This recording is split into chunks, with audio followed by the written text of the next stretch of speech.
અખિલેશ યાદવ અને અરવિંદ કેજરીવાલના ગુજરાતના બોર્ડના રિઝલ્ટને લઈને કરેલા ટ્વીટથી રાજકારણ ગરમાયું છે। શિક્ષણ રાજ્યમંત્રી પ્રફુલ્લ પાનસેરિયાએ આ મામલે આકરા શબ્દોમાં પ્રતિક્રિયા આપી છે।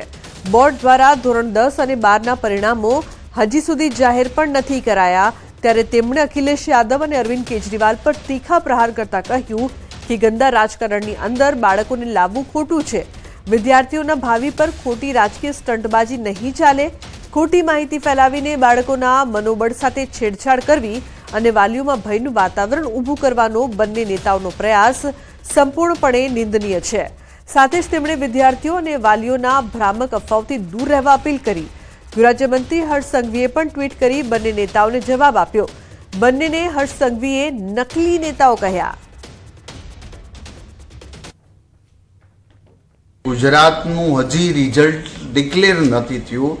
ધોરણ 10 અને ધોરણ 12 એક પણ રિઝલ્ટ ડિક્લેર નથી થયું ત્યારે ઝીરો રિઝલ્ટ આવ્યું છે।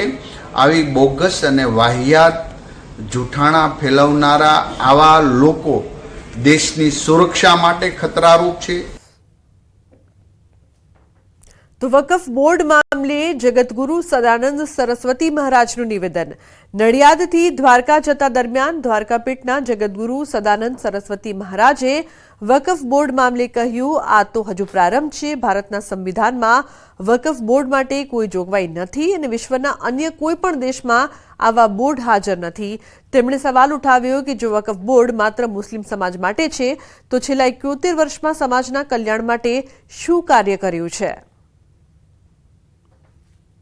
अगर वह मुस्लिम समाज के लिए है संगठन या संस्था या ट्रस्ट या बोर्ड, तो मुस्लिम समाज के उद्धार के लिए वक्फ बोर्ड ने कौन सा कार्य किया है अभी तक 78 साल में? इसलिए ये सब देश के साथ और समाज के साथ राष्ट्र के साथ छलावा है। પાણી પુરવઠા મંત્રી કુંવરજી બાવળિયાએ છકડામાં કર્યો પ્રવાસ। અમરેલી જિલ્લામાં રાજુલા પંથકના દરિયાકાંઠે મંત્રી કુંવરજીની મુલાકાત। રાજુલાના છતડિયા, કડિયાળી, પીપાવાવ, મિતિયાળા, બંધારા વિસ્તારની મુલાકાત।